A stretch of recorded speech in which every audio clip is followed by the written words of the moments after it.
All right, what's up, everybody? Welcome to episode number 1 of the Upshift MX podcast. I'm your host, Zac Herrin. Who am I? Basically, I am just a racer from Charlotte, North Carolina. I'm a junior at the University of North Carolina at Charlotte. Pretty much just trying to make a name for myself. To be completely honest, my dream is to be a Daniel Blair, a Ralph Shaheen, Jason Wygant, somebody making a living off calling motorcycle racing. And unfortunately, I'm not like Adam Cincerello or currently Ricky Carmichael, where I'm a great racer. I went to Loretta Lynn's in 2015 in the 450C class, not to brag. But besides that, I really don't have many accolades that make me stand out as a rider. And so I'm trying to get my name out there in the field through making a podcast and just showing how much I love the sport and how much I love to talk about it. And yeah, what I can do from there. So basically, I'm going to have some different guests over the next few weeks. I've actually got a couple of bigger names that I'm really excited to have on. I'm going to hold on to those names for now, keep you guys in a little bit of suspense. But tonight, I've got a good buddy of mine. He goes to UNC Charlotte with me. Probably one of the closest friends I've made since coming to Charlotte. When I first saw this guy, it was in a Snapchat that a friend sent me. And he's got a Troy Lee Designs KTM shirt on, and he's got a guitar on him. And I'm a guitar player myself, and so I'm instantly like, oh, who's this moto guy playing guitar? Like, all, big alpha male. And a year later, we were actually introduced to each other, and turns out he's actually a really good guy. We both love motocross, so much so that this past October, we made the long haul from Charlotte all the way up to Red Bud, Michigan, and went to the Motocross of Nations. Unfortunately, we got to witness the ass whooping firsthand. But it was a humbling weekend and a lot of fun. But unfortunately, we weren't able to bring home the W. But yeah, Kennedy Wilson, what's up, man? What's up? That was sweet, man. Yeah, no, it was a good weekend. Yeah. No, as much as we joke with each other, you're a good guy, and it's rare to find somebody that actually understands what you're talking about when you're talking about like the passion you have for the sport of motocross. Oh yeah, when I first came to college, man, I couldn't find no one that knew anything about motorcycles. And it's so weird. I mean, there's actually a decent amount of motorcycle racers that go to this campus that I've been able to talk to. And it's one thing to be a motorcycle racer, but it's another thing to really love the sport. I mean, we're not going to be setting any records. Yeah, we're just your average Joe's weekend warriors at that. But we love it, and we have a lot of fun doing it. Obviously, our starts are a little bit different. I was born to a motocross racer. I think I got on a bike the first time at like 3 years old. And my dad was racing up until 2009. Hopefully, there's going to be a comeback coming soon. I don't want to spoil anything, but I'm trying to work on it. But yeah, he was a huge influence through my whole life. It wasn't even like a he forced me into riding. It was just there, and I fell in love with it. And from there on out, pretty much every weekend was spent at a track. Whereas with you, your dad's not a racer, correct? No, he's not. And how did you actually discover the sport? So when I was little, I always begged for a dirt bike, but they'd never give me one. Then finally saved up my money, and I bought a 50. And so I rode that for a while, and I loved it. I wanted to race. So you actually bought your first bike? I bought my first bike. Wow, that's awesome. And I was actually probably too big for the bike. Right. But, it was back then. I just wanted a dirt bike. But anyway, so I bought it, wanted to race. They wouldn't let me race because I was currently playing other sports, and they didn't want it to interfere with that. So anyway, skip forward like 10 or 12 years. I was a sophomore, I think, or a sophomore. And I currently had a CRF 150F, which is an air-cooled 150. Like yeah. Like trail this bike. guy came into my dad's company that he owns, and he's like, hey, there's some local races around that we've been starting to go to. Does your son want to go? And he told me about it. I was like, heck yeah, take me. Anyway, so that was my first race. Got waxed. I was on an air-cooled bike, and everyone was on these fancy bikes and everything. Anyway, that's how I got into it, though. And where I'm from, everyone has a dirt bike, but everyone trail rides. Right. And no one knows about racing or anything. See, and there's not a track within 2 hours. You have to drive 2 hours to a track. So. See, I grew up in Asheboro, North Carolina, and there were several tracks within like 2 hours of us, but I was the only guy growing up that raced motocross in my school district. There were like 2 school districts in the town of Asheboro, and of course the one that I wasn't in had several guys that were racers that I would see at the track. But as far as in school, I was the only guy that knew motorcycle racing, and it was kind of weird. Like, people didn't really get it, and it's that was me too. Yeah, it's hard to be like, oh yeah, I race dirt bikes, and I'll be gone this weekend because I'm at a race. Yeah, and they don't really understand like how serious it is and anything like that. But yeah, no. After that first race though, it just kind of escalated. I got a 250 like 2 weeks later, and I was a real small kid. I probably weighed soaking wet 120 pounds at this time, 130. I was so small in high school, but got on a 250, started racing. My dad fell in love with it too, actually. Cool. And he actually loves it just as much as I do now. That's awesome. And he bought a dirt bike, started riding. Really? Okay. And we started just going to races every weekend. I'd go to camps trying to learn how to ride because, right. I'm starting out racing on a 250 with no fundamentals. So it's pretty tough, but I mean, I learned. Tried to make it to Loretta's and see 1 year, but the 1 year that I got to try is my senior year of high school, and I broke my leg 2 months before. So yeah, or like 3 months before, and I was healed up by the time the qualifier came around, but it was my first time on the bike. You got to do so much training. But anyway, beforehand. I went to college and just gave up on it, but I just still love the sport, love watching the racing, love it's riding. It's kind of weird because like I grew up. I started racing probably 6 months after I got a bike, really, and I actually won my first race. There was only one other guy in it, but so I started like high of highs, super confident. From what I understand, I was a pretty good PW50 rider, and it kind of just went downhill from there. 65s weren't bad, but 85s, I was in that weird growth spurt period, and I was like kind of fat, and it was just weird. I actually went and raced woods for a year. I did the NCHSA Hare Scramble Series because I just felt so awkward on a motocross track. But those are kind of, in a weird way, some of the best days of racing because there really wasn't any pressure. Like, it was just having fun. And especially with me, like, my dad was racing at the time, and so one of my favorite things was just going to watch him. Like, it wasn't even always about me. I'd get just as excited to sweep his gate and watch him race as I would for me. Yeah, you talk about the pressure thing. I think that's what's so great about the sports because you don't have to be fully committed and competitive with it. You can just go to a race and have fun. Like, well, and if you're not trying to be the next big thing, then you're just going to have fun. And I mean, like, it was 2012 when I first kind of really discovered Loretta's and got into the whole trying to qualify for Loretta's thing. A friend of mine at the local track, Zoo City Motorsports Park, rest in peace, he qualified, and I somehow managed to talk his mom like the night before they left for Loretta's to take me. I was like, I will literally be in your suitcase if you need me to be. I was like, I won't take up any room. I just want to go. And thankfully, Barry and Krista Manis let me come down. And that kind of changed everything for me. Like, I went down there, and my friend unfortunately didn't have a great week, but it changed everything. Like, it was one of those weird, like, hallelujah moments, angels in the background singing.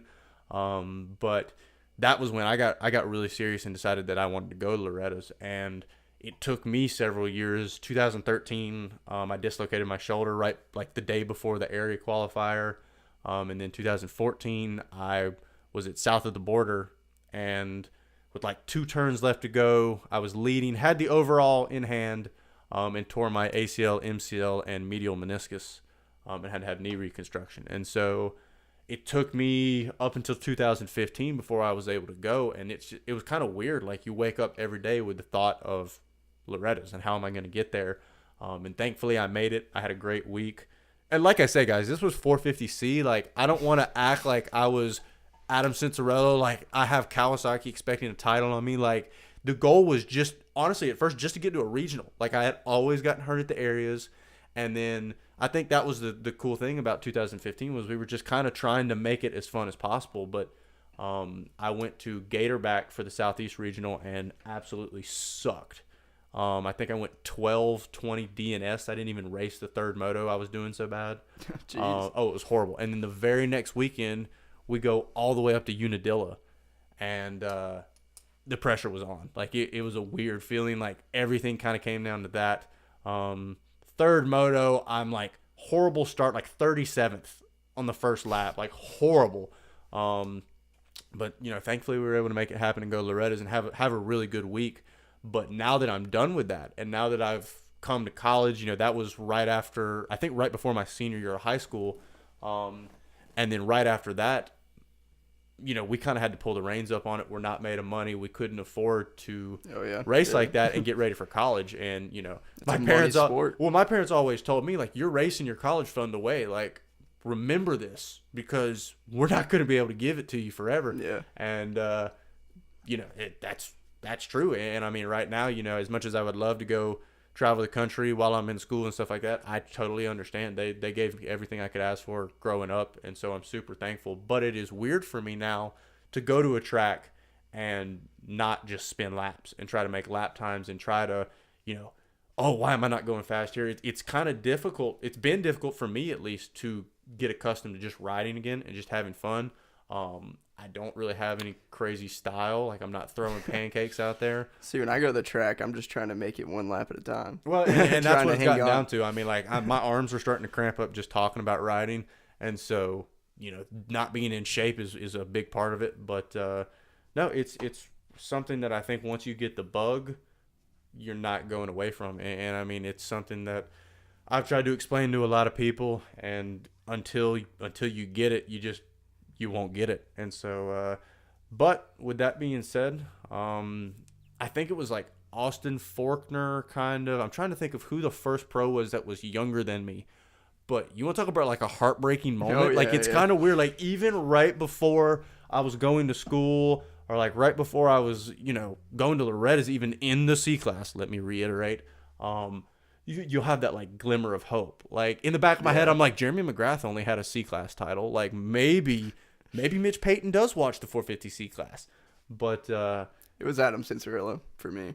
Really? Okay, yeah. And so it was the first pro that was younger than me, and it was just kind of like all of a sudden, oh, wait a second, like, I'm too old now. Well, I think Adam Cincerello is actually a little older than us. Yeah, maybe just a little. But it was still. But he's like our age. Yeah, And it's weird because, I mean, growing up in North Carolina, I've gotten to watch Cooper Webb grow up, which has been awesome, especially right now with him being so relevant.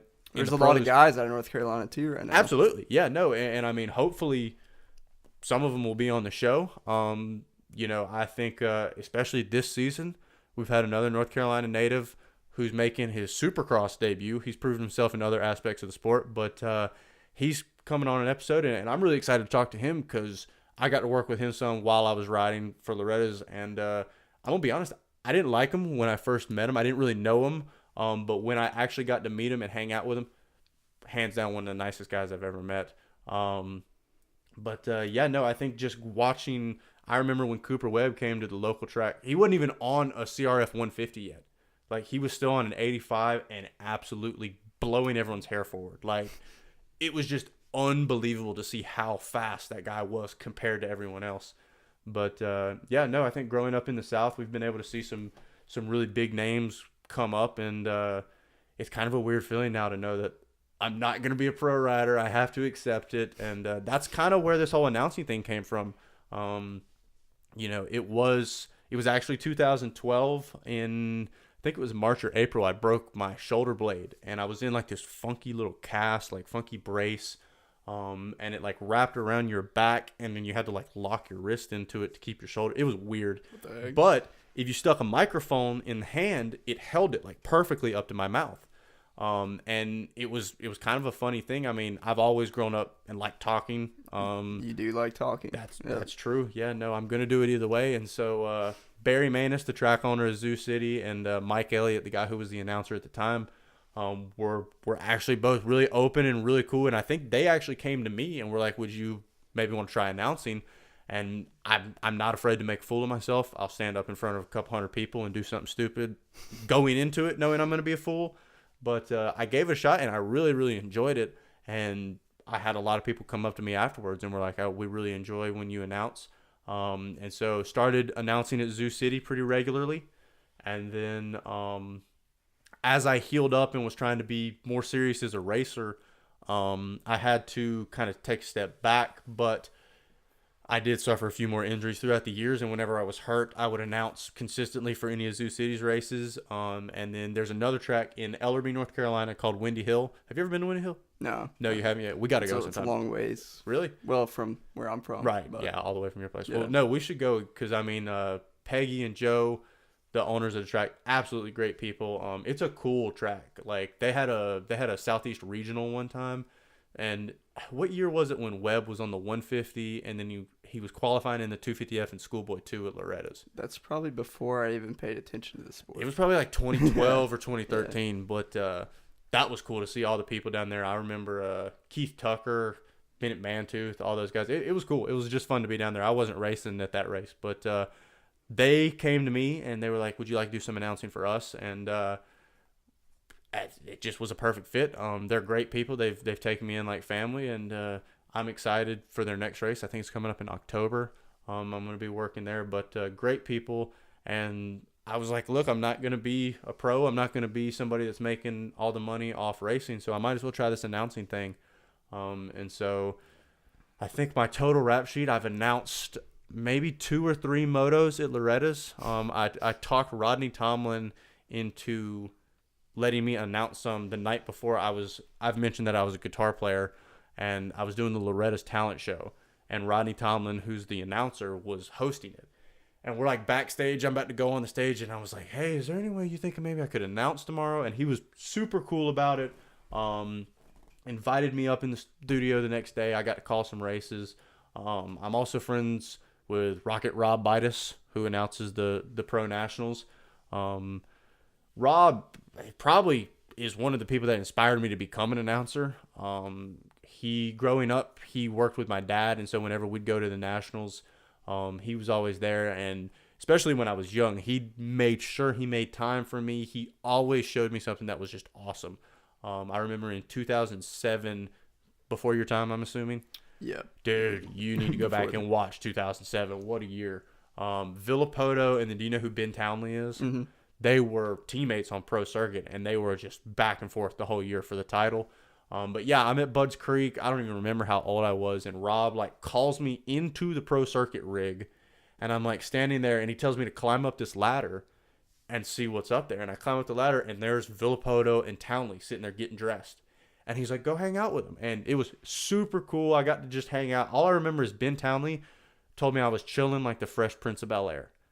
I don't know why that stuck with me, but that's one of the things that I remember from it. And Rob's always, like, if you really ever think of outdoor motocross, I think of Rob's voice. Like, I just, he's just the golden pipes of outdoor racing. But he's definitely inspired me, and, hopefully we can work something out with our friendship and our relationship to where maybe I could be in the booth with him one day.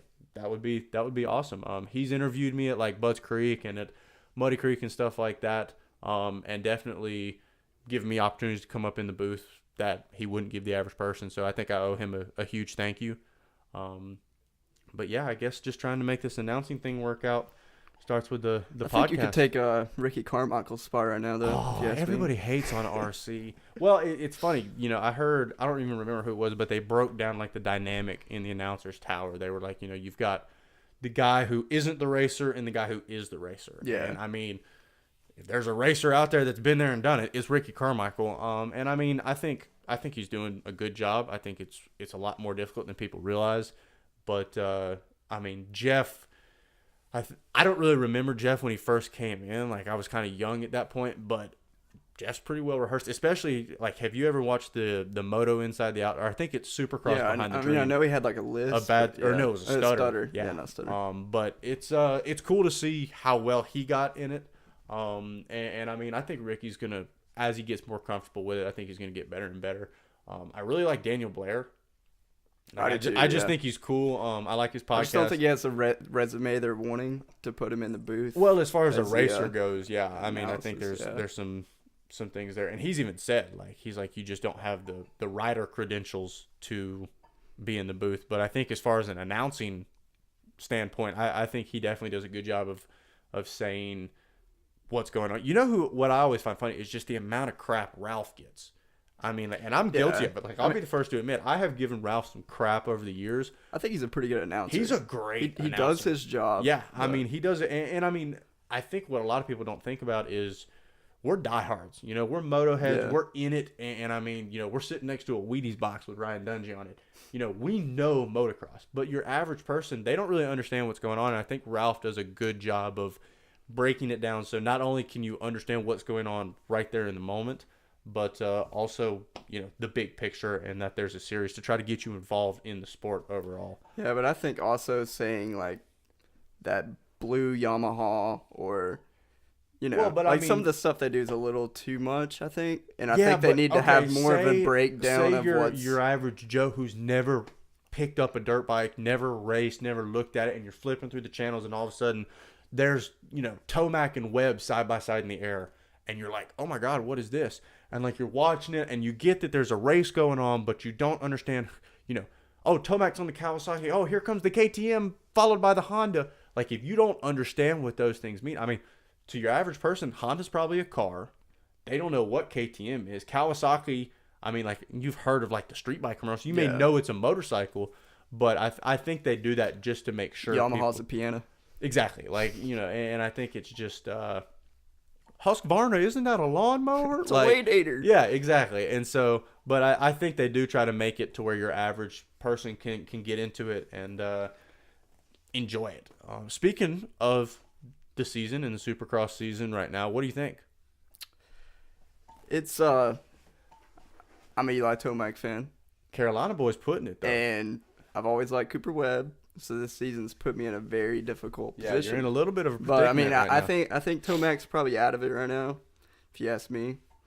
So do you think it's going to come down to the KTM rig basically for the win? Yeah, it's going to come down between Marvin Muska and Cooper Webb. So we talked about it a little bit before the show. You were saying you think Marv might do it.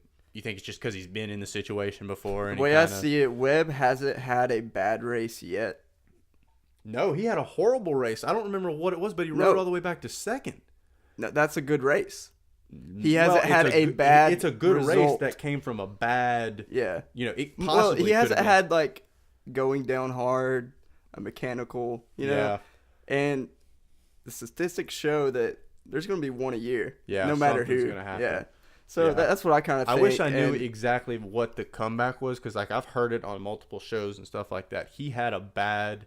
He was in the back of the pack at one point and came all the way back to second. Oh, in Indianapolis? I think so. Yeah. He did. But I mean, like, that's a bad race. But he made the best of it. And I mean, and if a bad race is third place, I think he's in the right spot. I mean, I feel like Cooper, he does a good job of managing his pressure. And I mean, obviously, from the outside looking in, I'm sure it's a totally different world in the 450 class compared to the 250 class. But I think he's kind of at that point to where he knows he has the potential. I feel like his confidence has come back to where he knows, yes, I'm in this, and yes, I could get the championship if I wanted to.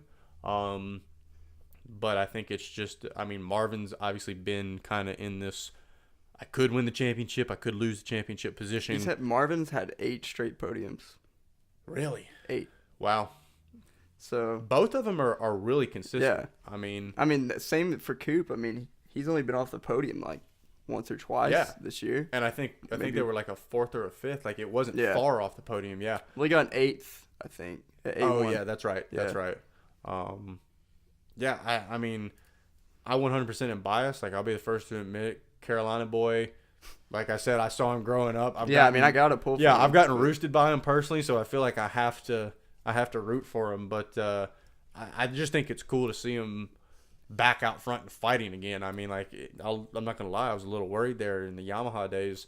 Imagine his mindset coming into the season, not even finishing. Did he finish the Supercross series on a Yamaha? Dude, I'm going to be completely honest. It got to the point where I stopped paying attention to it. Like, I was just kind of like, Coop's there. Now he's won 5 races. Yeah, exactly. And I mean, I think Ryan Dungey made a good point one time. He talked about when he moved to Alden Baker, it wasn't even that the training was so much better, but it's the piece. Yeah, like because Alden I would consider is like probably the pinnacle. Like when people look at you want to have the best training, you want to have the best program, you go to Alden. Like it's all about the mindset. Yeah, his resume speaks volumes. Yeah, and that's what Ryan said. He was like, I've done days that are longer than what I'm doing with Alden, but I know that Alden knows best, and he knows what I need to do to win. And if Alden says I need to stop, I believe I need to stop. And I think that's a huge little weight off the shoulders for Cooper or for whoever goes down there. And I think it shows because he's definitely doing a good job. And I mean, I would like to see him win the championship. I'm gonna say I think he's gonna win the championship. I mean, what does he got? He's who 14. He just 14. Is that where points, his lead's at? And he's that was who I want to win right now. That's in a position to win. Yeah, but and I mean, I think it could go either way. I mean, like I like Marvin. I don't have a problem with him. But like I said, Cooper's probably one of the first guys that I would say I'm a huge fan of, just because I can jump on board with so many things. Carolina boy. What about your boy Ken Roxon? I don't know what's happening to Ken. What he got 9th, correct? Yeah, I saw on Instagram that Racer X or someone posted about they posted that he was getting tired like through the races and he didn't know why. Really? So I don't know if it's a medical problem or maybe what is it that Carmichael and Reed both had? Epstein-Barr. It's almost like overtraining, like chronic fatigue or something like that. Didn't Adam Cicerillo have that too? His rookie year. I'm not totally sure. In outdoors or something like that. I just remember Reed had like Epstein-Barr and mono, and like he had that was when he quit the 2010 National Series. But yeah, no, I don't know. I mean, like Ken, on the outside at least, like from a fan, and I think that's another difficult thing is I'm not at the races. I don't even have a media pass, and so it's hard for me to say, oh, Ken's saying this, but he means this.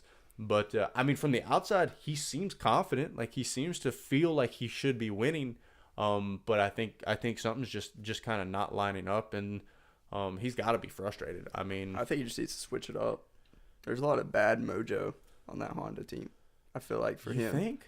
He's gotten injured twice. Was vibing so well with that bike. I mean, yeah. I remember, well, at first, yeah. Yeah, I mean, I remember watching Monster Cup and going, "Oh wow!" Like the game's kind of changed. Like he's back, and but he went down. What was it? The second moto of Monster Cup, something like that. Yeah, and I mean, that's just kind of it seems like been the thing is he's on fire or he's in the dirt, and I think right now, I think that's a big part of it too. I think he's just trying to get through the season. True. I mean, you got to wonder if he's not starting to look more toward outdoors now. He's not in the title really. I mean, you're never going to say never, but he's over a race down now. Yeah, I think. I mean, things aren't looking good, and so I think absolutely he's probably just trying to say, look, I'm going to get through the season, and then, go on from there. Something I forgot to do. The man behind the mic, behind the computer, doing all the work that I am not smart enough to do. Mark Miller, our producer. Mark, what's up? What's up, everyone? Yeah, no, Mark is a huge help. I am not technologically gifted at all, and so these guys kind of came to me. We all kind of conformed the idea of doing a podcast, and Mark said that he could cover the technological side of it and make sure that it sounds good for everybody listening, and I appreciate the hell out of it. I provided the room. Yeah, no, we are sitting in Kennedy Wilson's room right now, so huge thanks for the studio. We've got some fantastic Kennedy Wilson jerseys hanging behind us. Maybe one day we'll be auctioned off for the highest bidder. One-time 250D champion. Yeah, let's get some one-time stats. Let's get some stats. 250C champion. Where That's are we all talking? I'm saying. Where are we talking here? This is Victory Sports. Oh, okay. Yeah, all right, that carries some weight there. Muddy Creek's in Victory Sports. People No, don't know what it that actually wasn't that series. Oh, really? It was just lie. a different series. The 250C was the indoor series. I've never done one of the those indoors. They seem fun. It's pretty fun. Yeah. But dude, did you see the James Stewart teaser video thing? I saw a little bit of it. You didn't watch the whole thing? I didn't watch the whole thing. Come on. I was doing something when it popped up. Oh, I forgot how busy Kennedy is. No, but I'm excited. I mean, like I was never like a diehard Stewart fan. Is it just a video, like a movie? I don't totally know, to be honest with you. I'm just interested to see what it is. I mean, I just like even not as a Stewart fan, but just as a motocross fan, I was a little hurt, I guess. Like, and James doesn't owe me a fan anything. Like, it's not like he owes me an explanation or a goodbye. But I just think it's cool that he's saying something. Like, he's such an icon and he's changed the sport forever. I mean, He needs to say Bob. why are we so slow? Because we can't scrub. I mean, like, it's gotten to the point now to where the best people, they've mastered that technique to just unbelievable heights now. Like, I just can't. Austin Fortner. Well, that's what I mean. Like, it's just gotten to the point to where I was watching, who was it? It was like Danger Boy or somebody. And it was back when he was on a 65, and he's coming up these jumps, and I mean, just throwing it.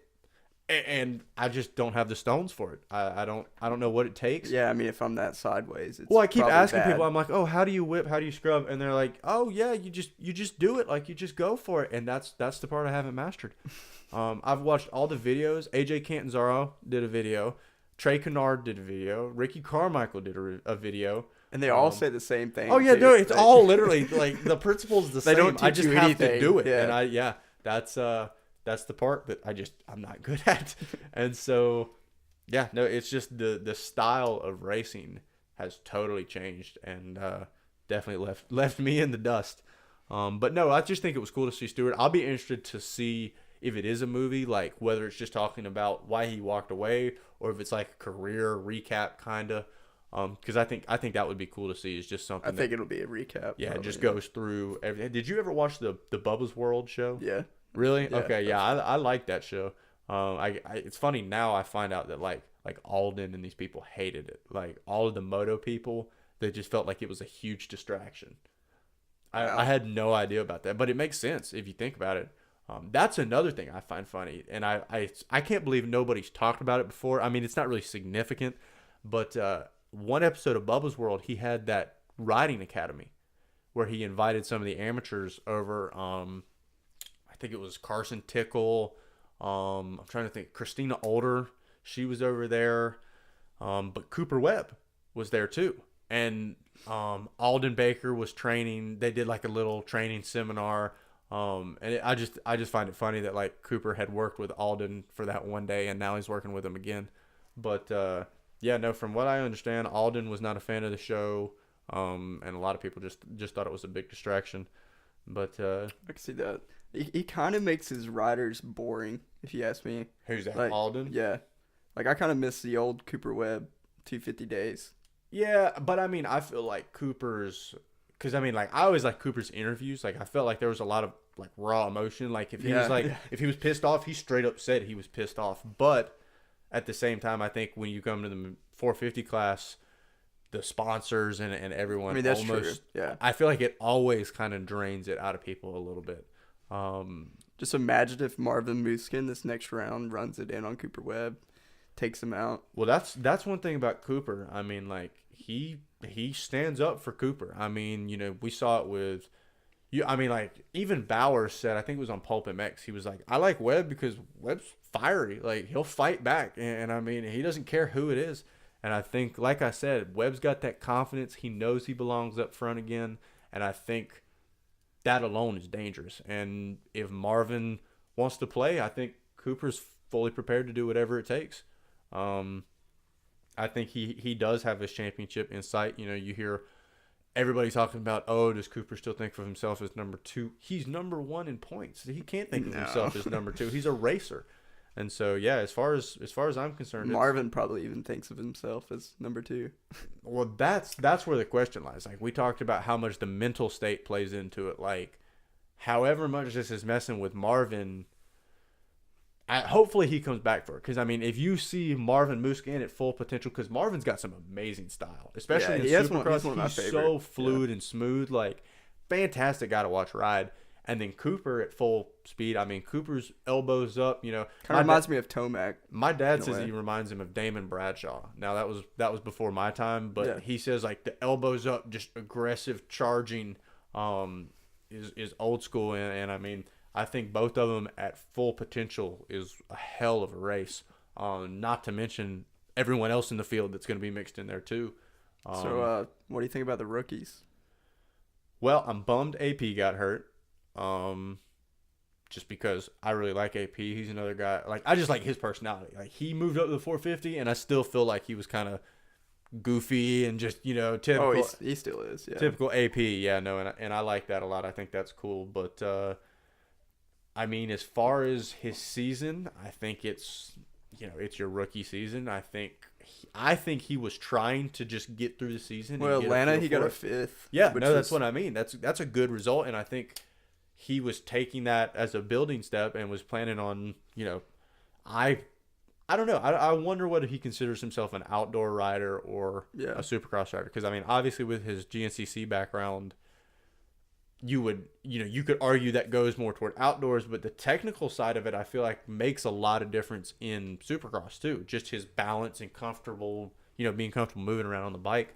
But I'm bummed out for him just because he got hurt. My dad broke his heel. That's a gnarly one. I feel like that's gotta. When we were at Redbud, we were up in the Thor Tower with his dad. Yeah, and that was cool. Really just cool to watch his dad. Remember when he went down over that triple? Oh yeah, no, it was. I mean, like you want to talk about like dad spidey senses? This guy had not even gone off the jump yet. Yeah, and his dad was like, "Aaron's crashed." Like I had enough time to hear him say that. Turn, find Aaron on the track, and watch the crash. It was pretty insane. Yeah, I was like, that was some dad stuff right there. I was kind of impressed how calm and collected he was, though. I was too. Well, I mean, I feel it like was a bad crash. Yeah. Oh no, it was gnarly. And I feel like at that point, though, in that, I don't know. As a dad, I feel like you can only disconnect so much. Like if you see your son crash, that's always. I mean, like my dad, even in our little local racing, he's into it. Like I remember one time I showed a GoPro in class and like I had to mute out like the first 30 seconds before the gate dropped because he's all pumping me up. Oh, you're gonna stop these I mean, just pumping me up. That's the opposite of my dad. He's like, oh yeah, no, I mean like have dad's fun. Sitting there Don't like get hurt. every time I come around, I can see the vein coming out of his forehead. But it's cool because I mean I know he's like he gets excited about it. I mean like him at Loretta's, I couldn't tell who was more nervous, like me or him, and it was just. That's a cool thing and a cool bond. But yeah. So speaking of the rookies, what's a bigger shock on the season? Cooper Webb going to win a championship possibly, or Joey Savacci? Yeah, I said that right. Yeah. Doing as good as he has. I think Webb, just for the fact that a lot of people had written Webb off. It's true.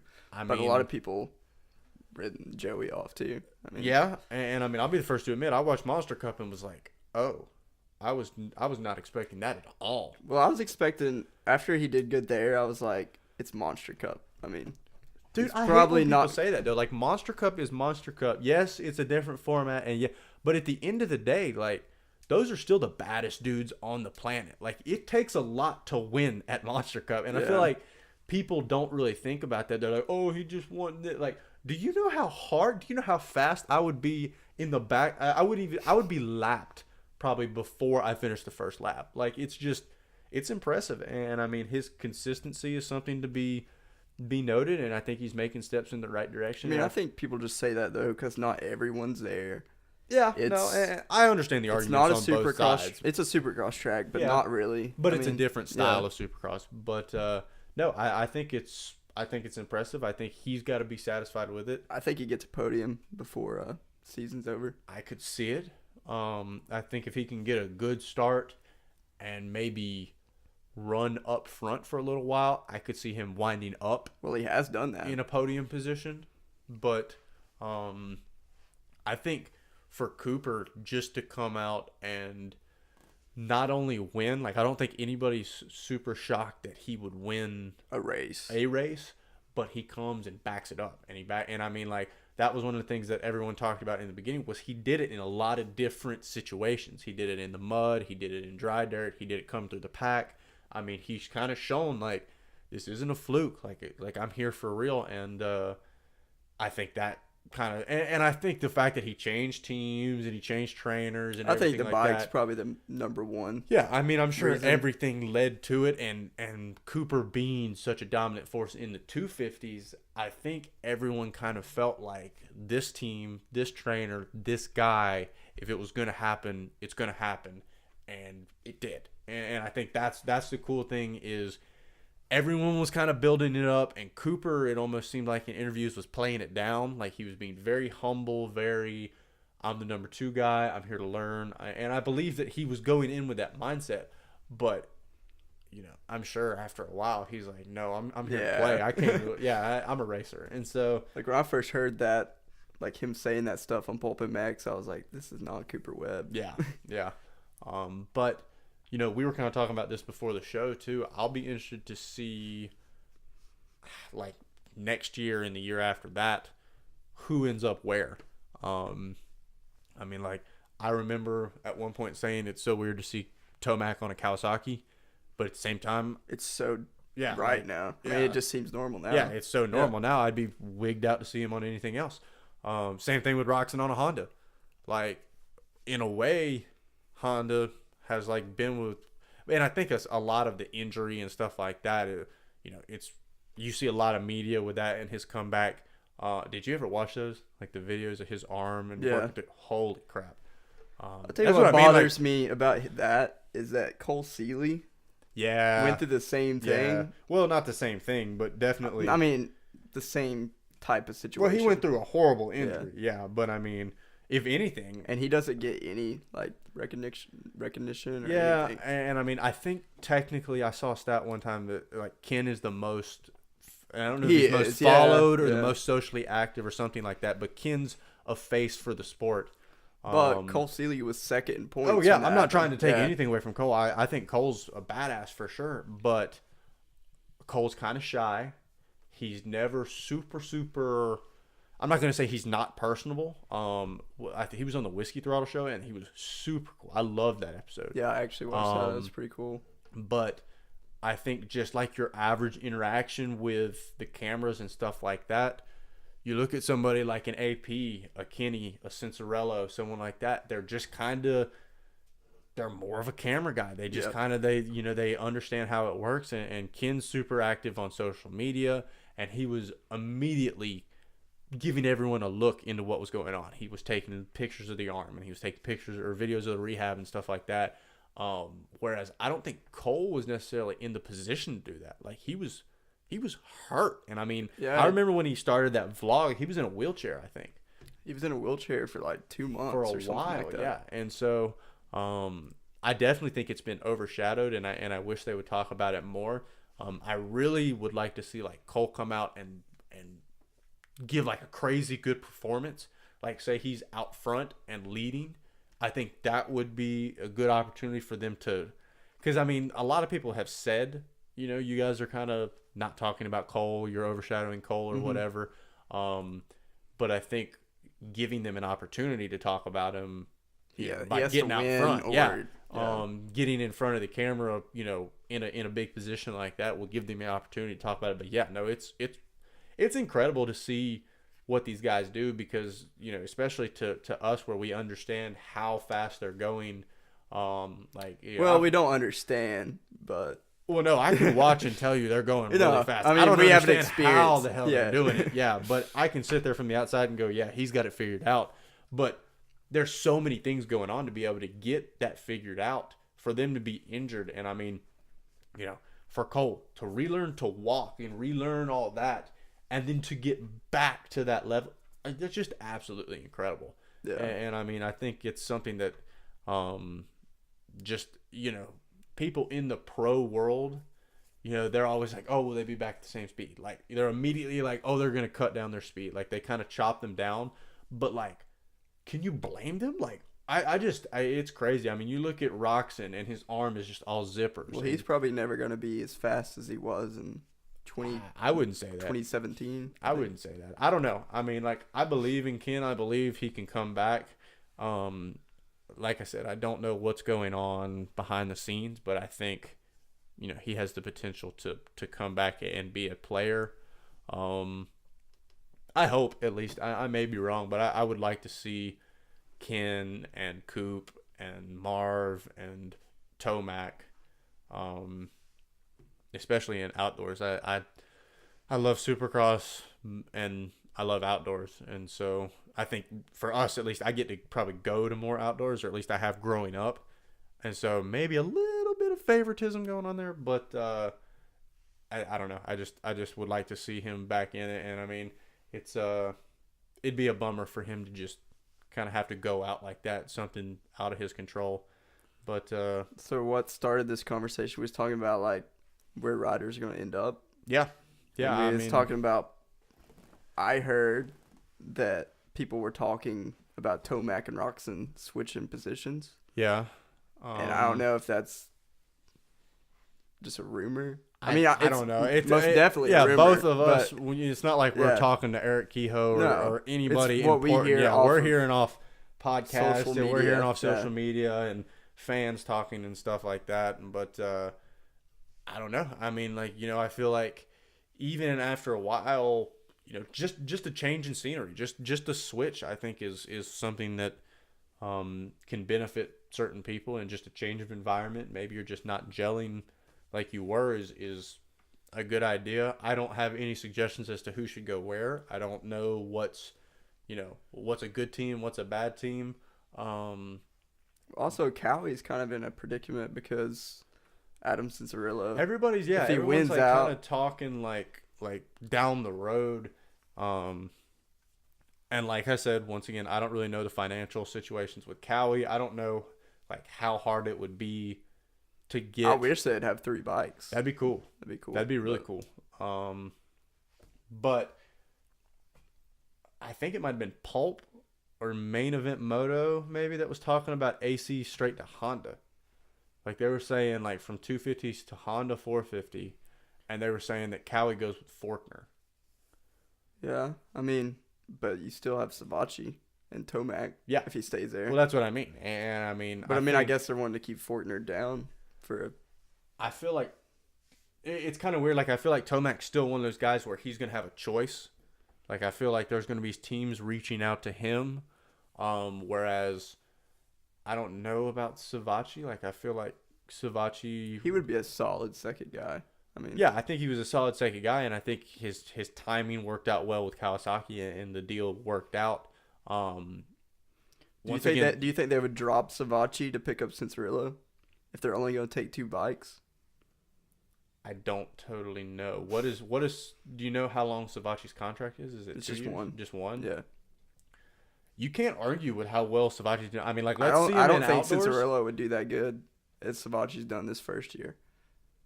It's hard to say. I haven't seen a whole lot of video on Adam on it. I went to San Diego a couple weeks ago, and we were at what used to be Paula. It's Fox Raceway now, and AC was out there just doing some motos.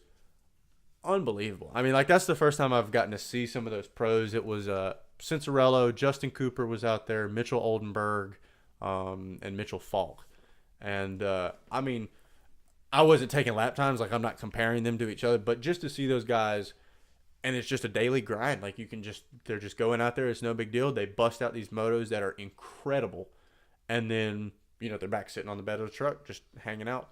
But Cincerello, when he's on, he's on. And I mean, I hope he stays healthy. I hope he wins his championship. I hope he goes to outdoors and stays healthy. I don't know. Do you think if he wins the championship, do you think he stays 250? Has he said? I feel like he said it on a show where he said like if I win, I know he has the option if he wins the title to stay in 250s for Supercross. Yeah. Do you think he does? So yeah, I was kind of thinking that maybe they hold him down another year. I mean, because moving him up is going to be a complex situation, right? And he could stay down one more year and possibly back it up. Yeah. Yeah, I don't know. And they're probably going to pay him like a 450 rider if he stays down too. So, yeah, I don't know how any of the payment stuff works either. I mean, I don't know whether it'd be more financially beneficial to stay down or to go up. But I guess that's kind of the beauty of it, is just to stick around and find out. I'm excited to see the rest of the season. I'm excited for outdoors. I'm excited for this podcast. Honestly, like I said, I've got some people coming up in the next couple of weeks that I'm super pumped about and grateful for them for coming on. And I just hope this picks up and keeps going, and I hope people listen to it and enjoy it. And yeah, I hope just at the end of this, maybe there's something for me. Maybe there's an announcing career. Maybe not. Or it's just fun to do. Yeah, maybe it's, and I mean, at the end of the day, like I really like just hearing these stories. Like I just like bench racing and just hearing old stories, and so just to talk with these people and kind of get a different perspective of how they grew up and how racing's changed their life and stuff like that. I just think would be cool and something people would like to listen to. So, Kennedy, I appreciate you letting me use your room. Thanks for having me on. Yeah, no, glad for you to be here. Thanks for listening, everybody.